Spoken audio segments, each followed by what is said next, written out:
Hello, and welcome to Wine and Wine with your host, me, Sam Loy, and our wonderful co-host, Russell Cutting. How are you, Russell? Hello.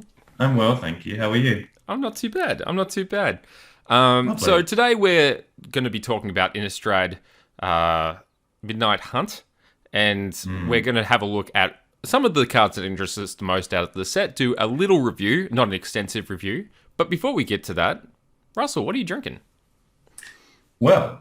Today, we're in spring proper now. It's starting to warm up. We're going to be a balmy kind of like mid-20s day here, so in Adelaide. So I've got a aged 2013 German Riesling from Schloss Vollrads. So it's looking quite yellow, orangey in the glass, but it's nonetheless delightful. What are you drinking? Ah, that sounds good, Russ.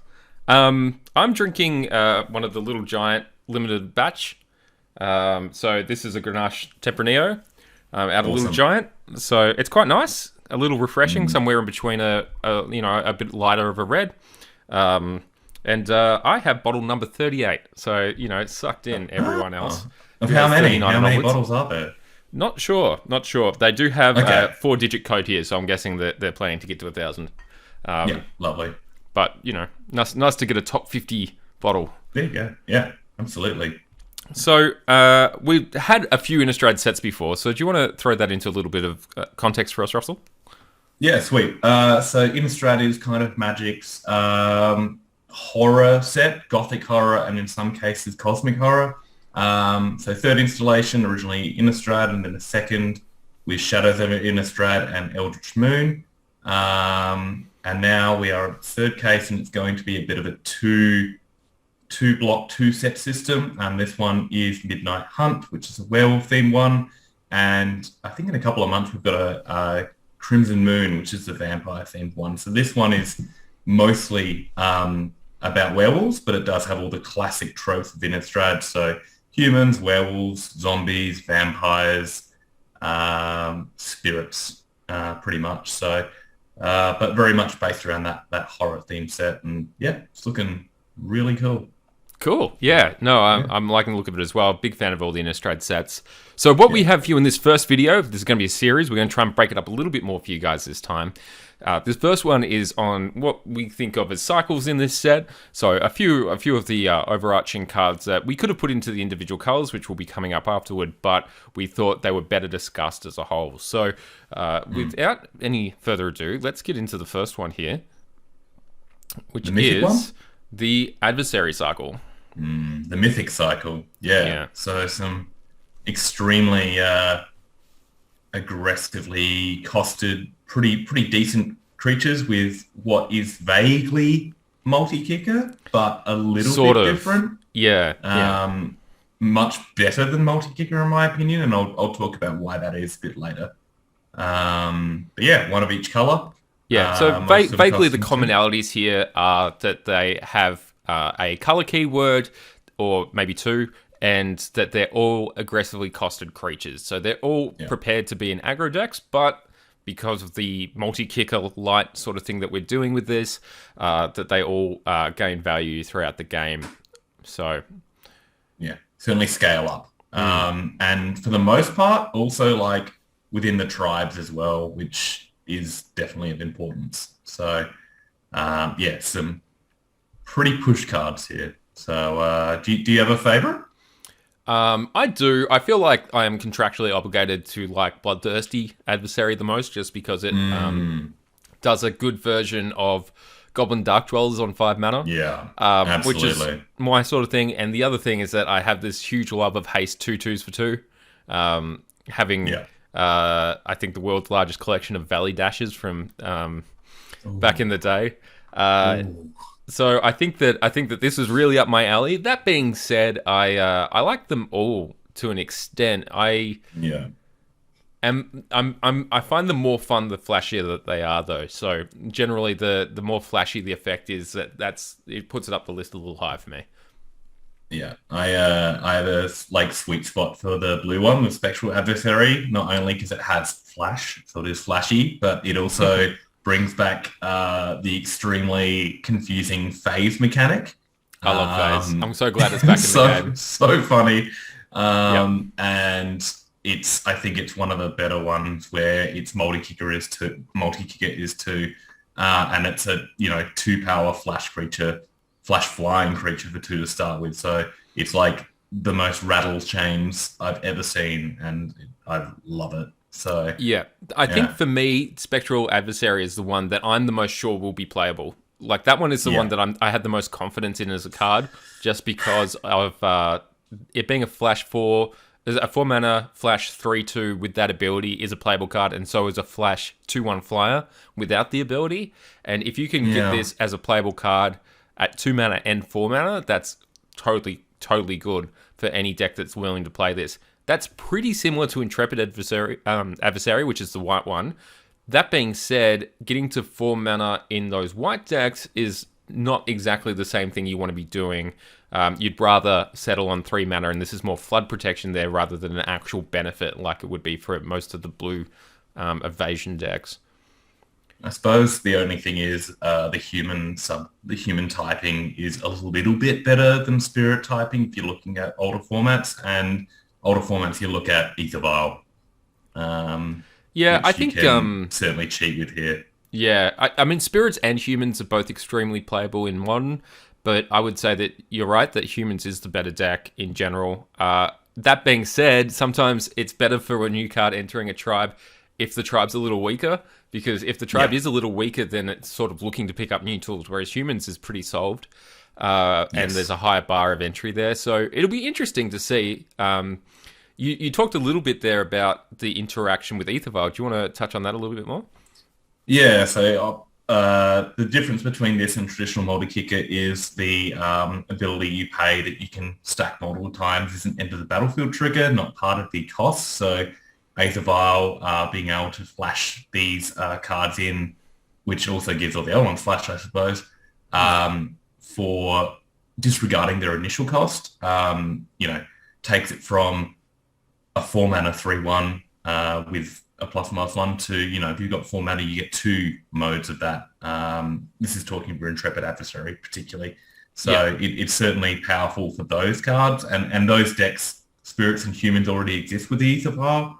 Mm. But we'll see, I think Tainted Adversary and another black card we'll talk about later maybe hints at zombies pushing themselves into a tribal deck for modern, which they will also use that card. But yeah, I agree with your point that like humans is pretty much solved, and I would wager that Intrepid Adversary might come in as a one-of, as a fifth weaker Thalia's lieutenant, Mm. where Spectral Adversary might be a complete replacement or upgrade to something like Rattle Chains, and you'd see like 3 or 4 of this card in that deck. So Right. Yeah.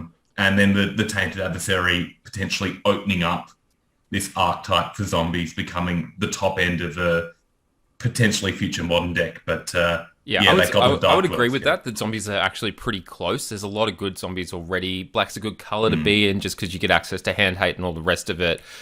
When we're looking at the green and the red one in a big format like modern, there's not enough stuff for wolves for sure, and the stuff Yeah. that exists for vampires does tend in a different direction to the way that this card is written. So I think that those 3 in the center, so the Esper ones, I guess, are probably Yeah. the best ones for modern. And then it's probably the red and the green one that I think are the most interesting for standard. Yes. Maybe I'm only saying that about the red one because it's completely unplayable in every other format. But I like for the green one being a 3 mana 4/3 is really efficient, and it's also something we get to do now that we have what's his name? The 5/5 leaving the format with Eldraine. And Love Struck Beast, yeah. Love Struck Beast, thank you very much. And this is now an aggressive stat line that is actually totally playable.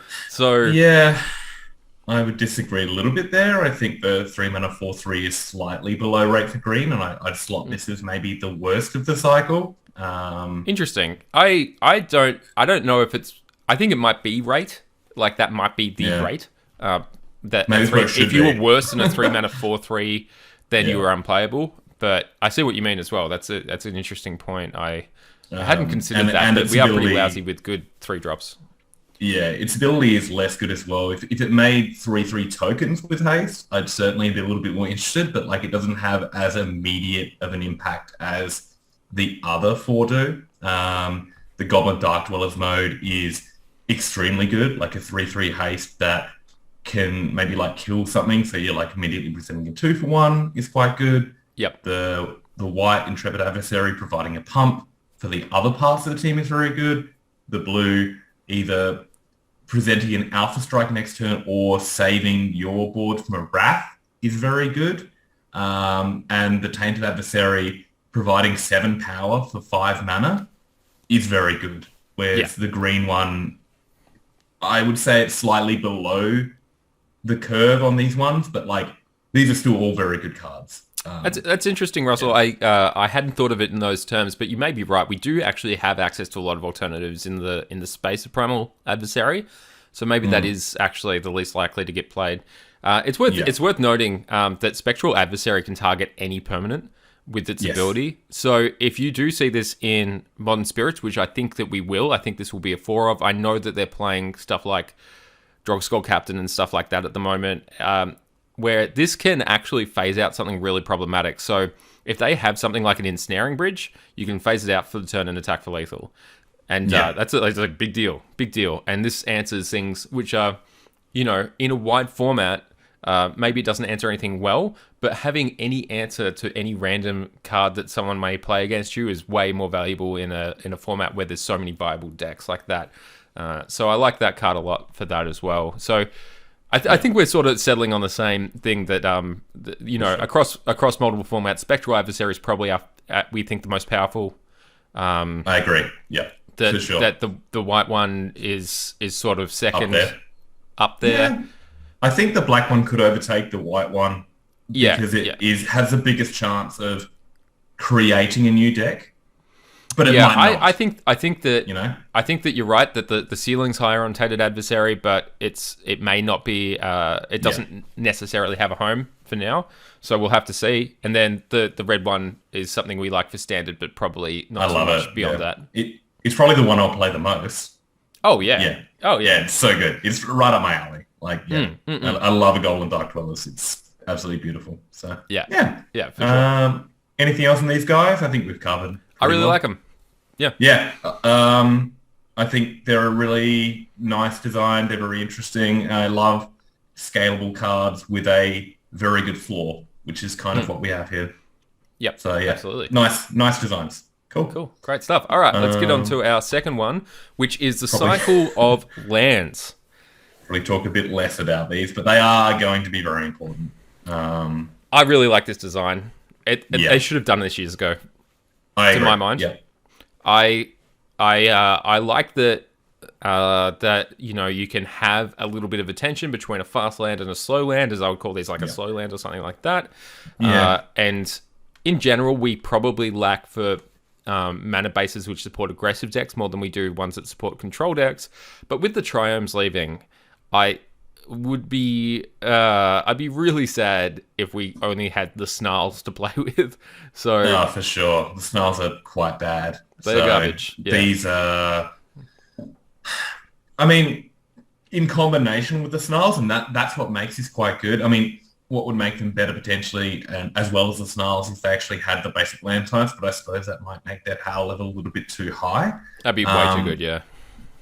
I like how these interplay with the Snarls to make particularly two-coloured decks mana base quite strong. You can, if you have a Snarl, a basic, and one of these or something, you can play the Snarl turn 1, reveal the basic, play the basic, and then you've got this on turn 3. So, but you are giving up something as well. So you're giving up some certainty and all the rest of it. So there is a trade-off here, and I think that's good design.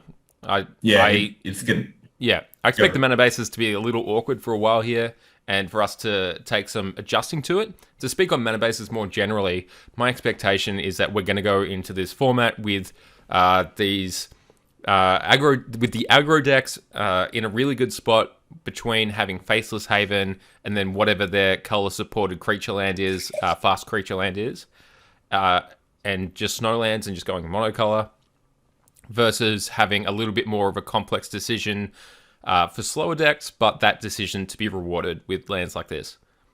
Yeah, I really like the kind of 3 pressure points that each of the kind of like good lands provide, well, 4, I suppose, if you count the Faceless Haven as the 4th. I mean, the Snarls, Sort which of, yeah. require the card in hand.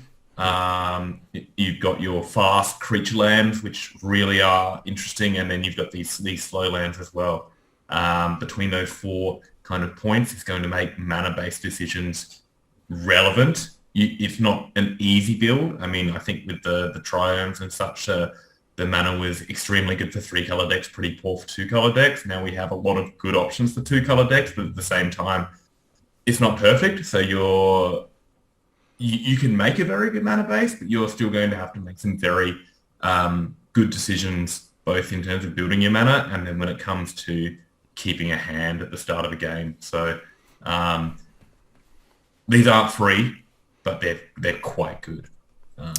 Yeah, so I think that's a great summation of that, Russell. All right, we have our last cycle coming up. So we're calling this the cycle of good uncommons. Is I think that's what we're going with. Well, I would say upgraded commons in a lot of sense. Yeah. So there's a couple of cards meaningfully missing from this list, and you will see them later in this set review. So don't worry about that. That being said, Russell, why are these ones? They are either slight bumps of a common or a slight change of an uncommon, but they are either some of the cheapest versions of a very powerful effect that we've seen. Like in the case of Fading Hope, they're adding an extra benefit to a pre-existing card. So you're getting a little bit more than something that already exists, or they're reducing the cost of something.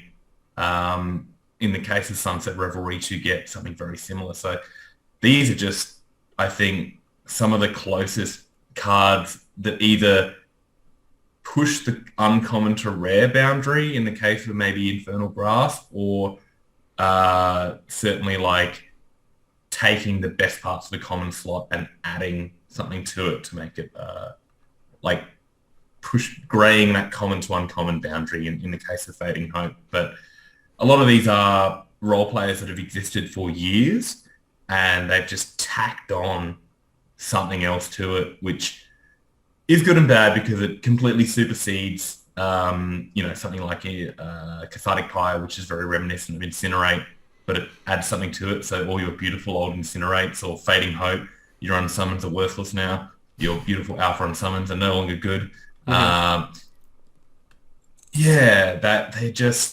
They're very interesting cards. I don't know how much more to say about these. They're just, I think these are all absolute solid role players for this set, and these are going to hopefully at least these 3. They're, like I said, there are some omissions that we'll talk about that may take their place, but these are going to be in the format for the entirety of their printing. Yep, absolutely. Couldn't agree more. Not every deck will want them, but hey, they're powerful spells. It's a good thing to have, and just nice to have a look at. And I think that in particular, for me, the most meaningful thing here is that we don't have to make do with like a bad version of a spell if we don't want to play creatures too much. And we do go into some standard rotations having to play weak spells and powerful creatures, and I'm not a huge fan of that. I know a lot of people are, and good for you. I'm glad that works out for you when it does. I don't prefer to play that way, so for me this is just good news that we hey, maybe these aren't the most powerful version of a spell ever printed, but at least for standard I will be happy playing these, and some of these will obviously have impact in formats older than standard. So good stuff. I think they're extremely powerful non-creature spells, which is like what I like to see, and they're not at rare, which is great as well. So like they're accessible. Yeah, exactly. Like if you are just a casual to competitive player, like you're going to be accessed potentially the best Doomblade of all time, quote unquote. I mean, Infernal Grasp, yes, it has its limitations, and obviously you can argue for hours upon end what's best, but like this is one of the cleanest Doomblades we have ever seen in recent memory. Sunset Revelry is as close to Timely Reinforcements, a little bit more intrigued with this one. I haven't quite worked this car one out, but like, Oh, I've got you on Sunset Revelry. Sunset Revelry is timely reinforcement, which rewards you for mulliganing. That's what it does. There we go. Yeah. Jeez, okay. Which in this day and age, mulliganing being less painful. Okay, like we've got it. Yeah, you can main deck a couple of these and not be too embarrassed because you can find a moment to cast it against another control deck. You can find a way to cast it against mid-range. It's not as powerful of an effect. I think that we can all agree that as much as I like punishing aggro decks, timely reinforcement took it a little too far. So this is probably more of a fixed timely than anything else. And I think I could see this being a card which is good for standard rather than just a punishing hate piece.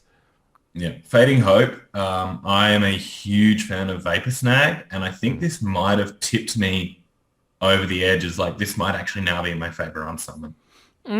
Yeah, I mean, it's certainly Snag. Speaking in Vapor Snag's language, right? Like, it's much better to target your guys than Vapor Snag is to target your own guys. Exactly. But the trade-off being that it's not quite as good targeting enemies.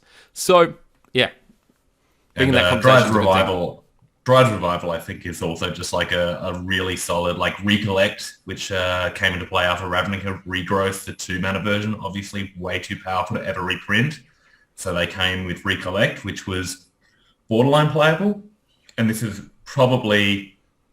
And they've had a few iterations after that with Recollect, with little bumps and pieces, but I think this might be one of the best Recollects we've seen because it is an inherent 2-for-1. Often the Recollect variants have been a 1 to 1.5 for 1. And this is, firmly in the 2-for-1 camp at a very good cost. So really, really like this cycle a lot. Yeah, no, good stuff. Absolutely. Cool. And this was a list this cycle was put together by Russell, and I think you did a very good job with it. So thank you for that. Okay, so that's us for the cycles of this set. We will get back in with the colors coming up next. Sure. But thanks for watching, and please click on the next video, and we'll see you soon. See you soon.